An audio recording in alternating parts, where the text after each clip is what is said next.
उपरोक्त लोगों द्वारा गाड़ी को रोकने एवं शेष बचे लोगों को जान से मारने की नीयत से पत्थर अद्धा चलाने लगते हैं। उसी समय भीड़ से एक फायर भी होता है, जिसमें गाड़ी संख्या यूपी 32 जेपी 9999 इसुजू गाड़ी का शीशा टूट जाता है। उक्त घटना में मेरे बेटे श्री अखंड प्रताप सिंह बाल बाल बच जाते हैं। उक्त सारी घटना रात्रि 8 बजे से 10 बजे के मध्य की है। सीसीटीवी फुटेज में सारा कुछ स्पष्ट होगा, अतः मुकदमा पंजीकृत करके समुचित एवं आवश्यक कार्रवाई करने का कष्ट करें। इसमें ऐसी क्या परिस्थितियां बनी कि आप अपनी पार्टी के खिलाफ 7 लोगों के खिलाफ मुकदमा दर्ज करा दिया? ये क्या स्थिति बन रही है? तो ब्रीफ कर लेने पहली बात तो हमने स्पष्ट रूप से लिखा है, मुकदमा लिखा देने से न कोई मुलजिम होता है और न कोई दोषी होता है। हमने स्पष्ट रूप से लिखा है कि सीसीटीवी कैमरे वहां पे लगे हुए हैं, एक दुकान पे नहीं कई दुकानों पे लगे हुए हैं।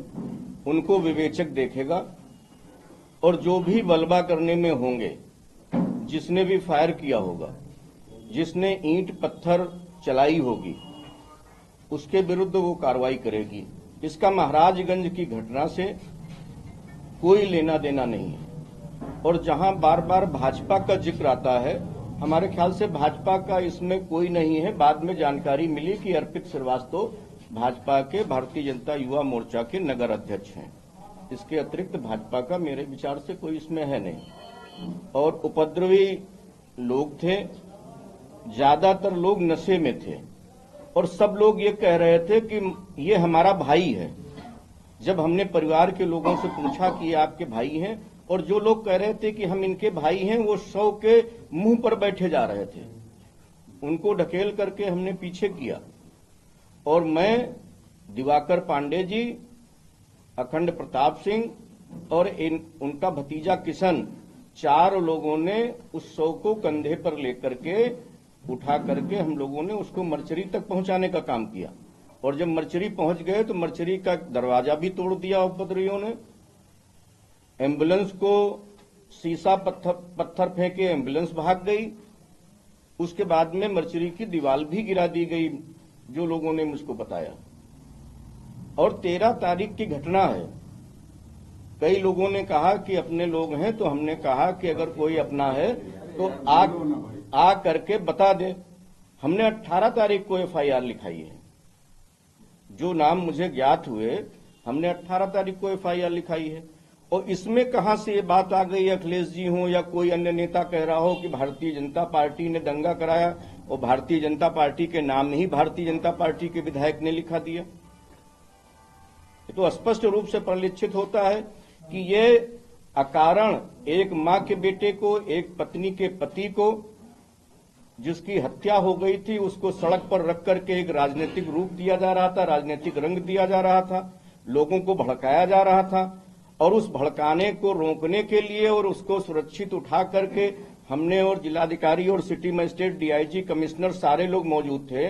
उन लोगों के साथ में जाकर के अगर हमने मर्चरी में रखाने का काम किया है, अगर इसको दंगा कहते हैं अखिलेश यादव जी, तो इसका कोई जवाब नहीं है।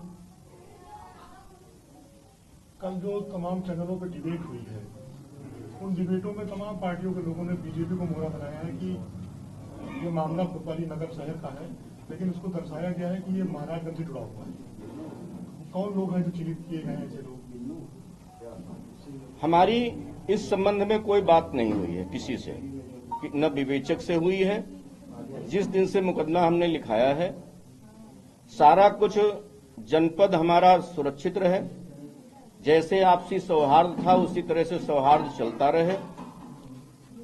बीच में फिर हम गए थे, परिवार के लोगों से मिले थे, उनकी सबकी, उनकी पत्नी की, उनके भाई की, उनके साले की, उनकी सास की, उनकी दोनों बहनों की, उनके माताजी की, उनके पिताजी की सारी बाइट हमारे पास सुरक्षित है 16 तारीख की, जिसपे उन्होंने कहा है कि हम माननीय मुख्यमंत्री जी के आश्वासन से और उनकी बातों से पूर्ण रूप से संतुष्ट हैं।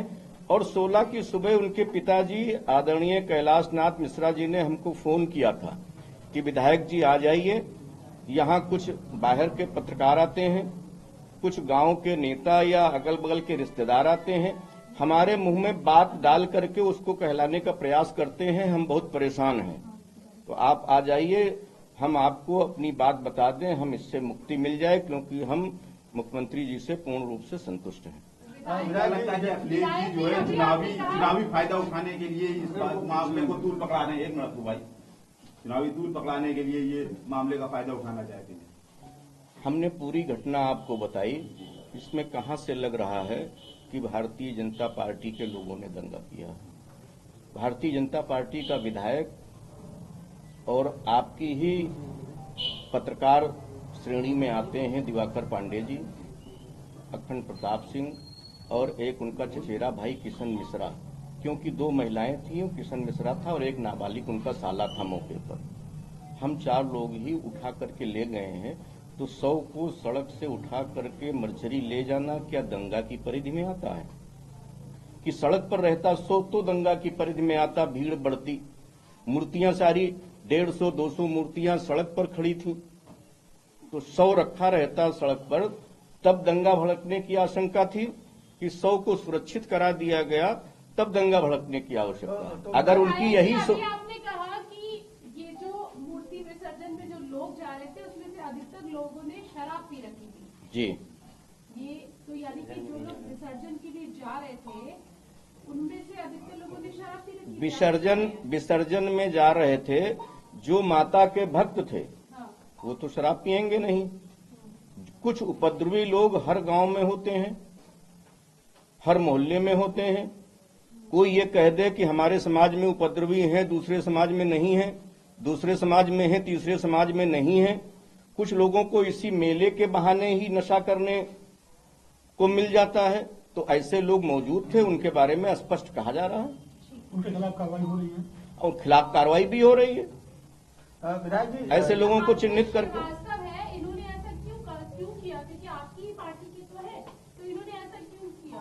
अब ये अर्पित श्रीवास्तव जी से आप बात कर सकती हैं, ये जो विवेचक हैं उनसे बात कर सकती हैं। हमने अपना आरोप लगाए हैं विधायक जी।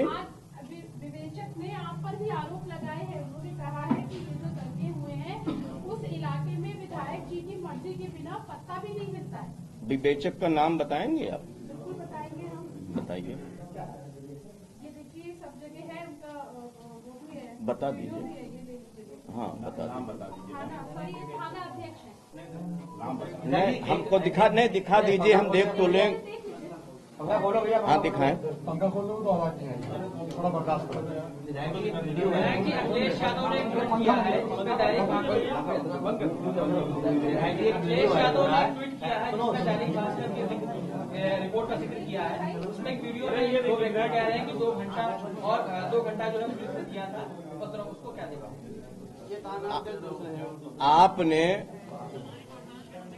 आपने वो वीडियो देखा है? वो 2 सज्जन क्या कर रहे हैं? चिप्पड़ बना रहे हैं कागज पे। तो एक नशेड़ी क्या कर सकता है? अगर आपको नशेड़ी की बातों पर विश्वास है तो फिर हम लोग, जैसे हम राजनीति करते हैं, आप भी समाज के चौथे स्तंभ हैं।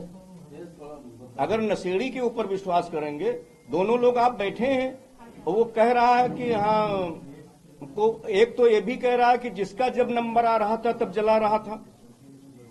तो कोई नंबर अलॉट था क्या? तो जो नशे में है वो नशे की क्रिया को कर रहा है।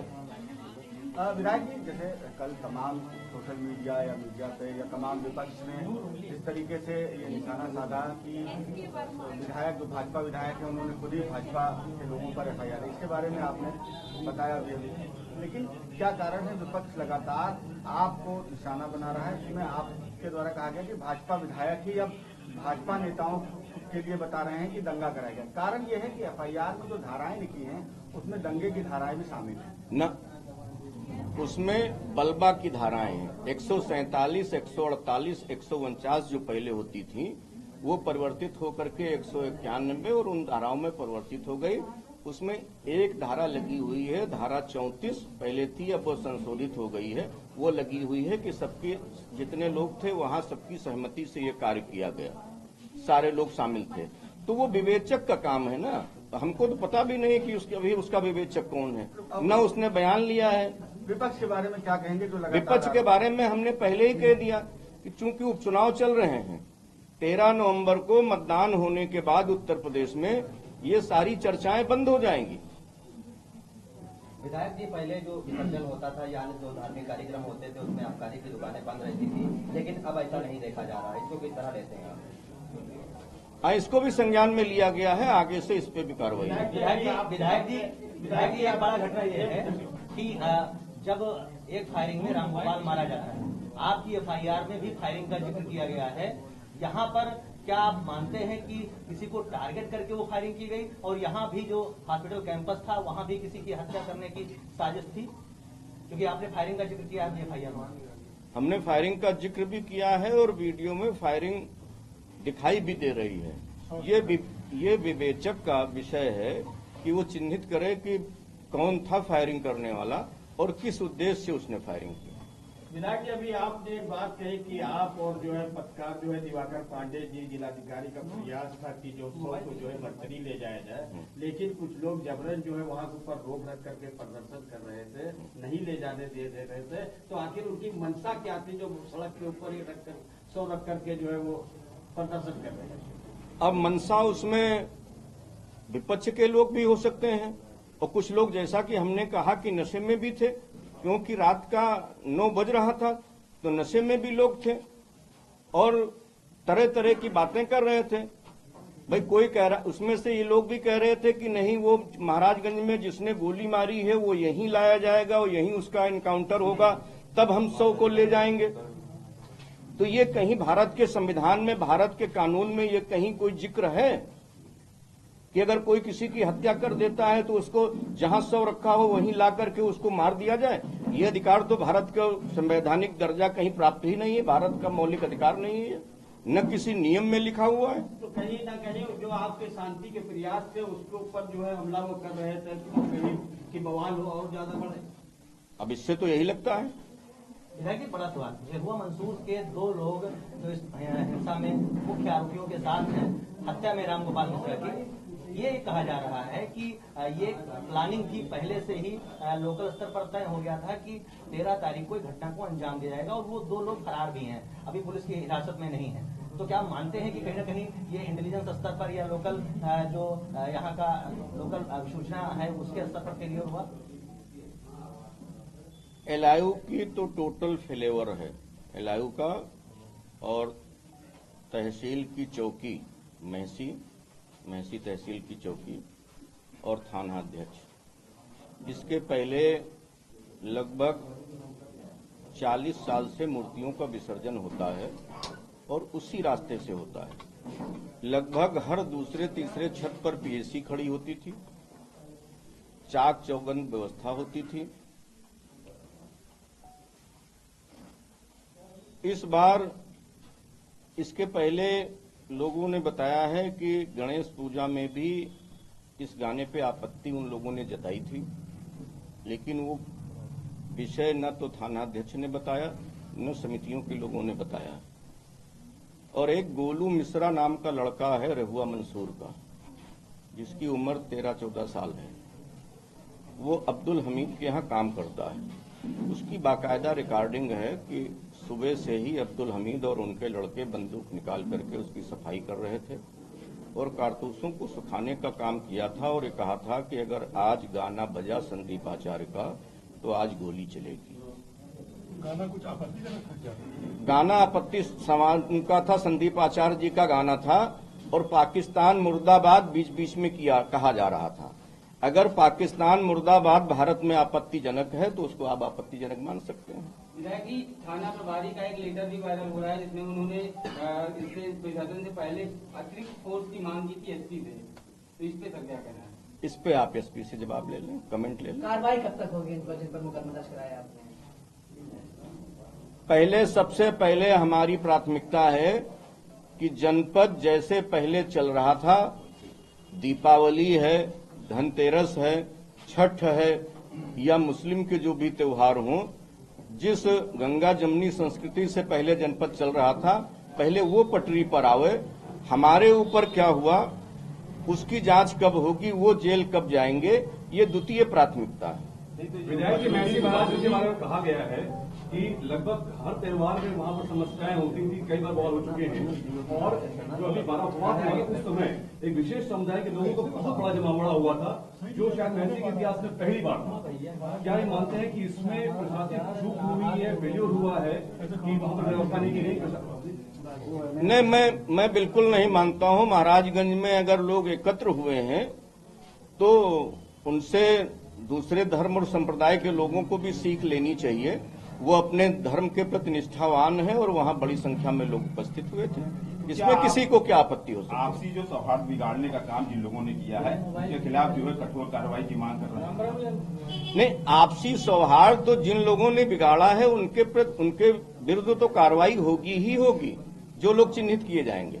माननीय मुख्यमंत्री जी ने भी कहा है कि चाहे वो अधिकारी हो, चाहे कर्मचारी हो, चाहे समाज के लोग हों, ऐसी कार्रवाई होगी कि दोबारा इस कृत्य को नहीं करेंगे, पुनरावृत्ति नहीं होगी। विधायक जी, अभी क्या स्थिति है पूरे महसी क्षेत्र में, क्या माहौल है? क्योंकि त्योहार अभी बुलडोजर की कार्रवाई थी जिसमें 15 दिन के लिए रोक लगा दी, पीडब्ल्यूडी की तरफ से जो नोटिस था उसको 15 दिन के लिए समय दिया गया है। तो अभी स्थितियां कैसी हैं उस क्षेत्र में? उस कार्रवाई को भी, जो आप बुलडोजर की कार्रवाई कह रहे हैं, उस कार्रवाई को भी तोड़ मरोड़ करके पेश किया जा रहा है। कहा यह जा रहा है कि अब्दुल हमीद का घर गिराने के लिए कार्रवाई की जा रही है। प्रथम चक्र में 23 लोगों को अब नोटिस दी गई है और इसके पहले 2023 में भी लोगों को नोटिस सर्व हो चुकी थी और वहां पे निशान लगे हुए हैं, आप जाकर के देख लीजिए। 2023 के, आज का विषय ये नहीं है। और वो हाई कोर्ट ने भी पूछा है कि क्या 23 लोग ही हैं कि इसके अतिरिक्त और लोग हैं? तो जो और लोग भी होंगे उनकी भी सूची कोर्ट को चली जाएगी और कोर्ट जो निर्णय करेगा उसका शासन प्रशासन उसको। क्या कुड़ासर से पूरी चौड़ी तरह होना है? हाँ, कुड़ासर से आपने वजीरगंज में देखा ही। वजीरगंज में तो श्रेणी 6 की भूमि पर लोगों ने बनाया था।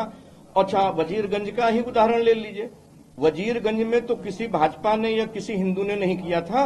वजीरगंज में तो पीआईएल या हाईकोर्ट में रिट तो एक मुस्लिम संप्रदाय के व्यक्ति ने ही किया था और अपनी रिट को वापस भी ले लिया उसने। उसके बाद स्वतः संज्ञान ले लिया हाईकोर्ट ने। अभी माहौल क्या? तो कोई भी नियम कानून से ऊपर नहीं है। जब जो नियम कानून के तहत आएगा उसके तहत दंडित किया जाएगा। घटना में आपके क्षेत्र के गरीबों का बहुत बड़ा नुकसान हुआ है, उनके लिए क्या करेंगे आप?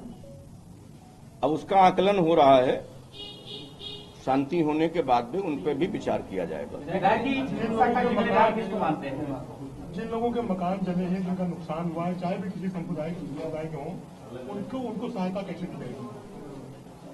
वो सहायता एक अपने यहाँ फंड होता है राहत का, उसका आकलन किया जाएगा और जो ऐसे गरीब लोगों का नुकसान हुआ है उस पर माननीय मुख्यमंत्री जी विचार करेंगे। लोग कह रहे हैं कि पुलिस जबरन घुस रही है, देर रात सुन रही है, परेशान कर रही है। कल बार काउंसिल ने भी अपना ज्ञापन दिया है, ब्राह्मण संगठन भी कल यहाँ ज्ञापन दिया है। इस पे क्या कहना है? लोगों को पति परेशान किया जा रहा है या कार्रवाई हो रही है? सारे संगठन अपना अपना काम कर रहे हैं और हमारी सरकार अपना काम कर रही है। हमारी सरकार का सिर्फ एक उद्देश्य है कि अमन चैन फिर से कायम हो जनपद बहराइच में और पूरे प्रदेश में ये बना रहे। बाकी समाज के लोग क्या करते हैं क्या नहीं करते हैं। करवा चौथ के दिन हिंदुओं की गिरफ्तारी हुई थी 45 लोगों की, उस पर कहा गया, फिर 151 में उनका चालान करके मुचलका लेकर के उनको छोड़ा गया। तो ये हम आपने देखा भी कि 23 लोगों को नोटिस जो चस्पा की गई, जिसमें 3 हिंदू हैं, 20 मुसलमान हैं, 4 हिंदू, जो भी हो, हिंदू भी हैं मुसलमान भी हैं, और आपकी जुमे की नमाज थी इसलिए शुक्रवार को नोटिस नहीं चस्पा की गई, शनिवार को नमाज के बाद में नोटिस चस्पा की गई, 17 तारीख को फ्राइडे की शाम को हाँ चस्पा की गई। तो इसका सबका ख्याल रखा जाता है। सब लोग इस देश के रहने वाले हैं, चाहे हिंदू हो, चाहे मुसलमान हो, चाहे सिख हो, चाहे ईसाई हो, सबको समानता का अधिकार है।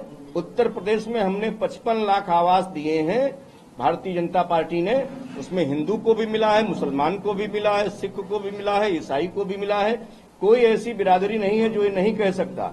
80 करोड़ लोगों को खाद्यान्न मिल रहा है फ्री में भारत में। उत्तर प्रदेश के 15 करोड़ लोगों को मिल रहा है। सारे धर्म के लोग शामिल हैं।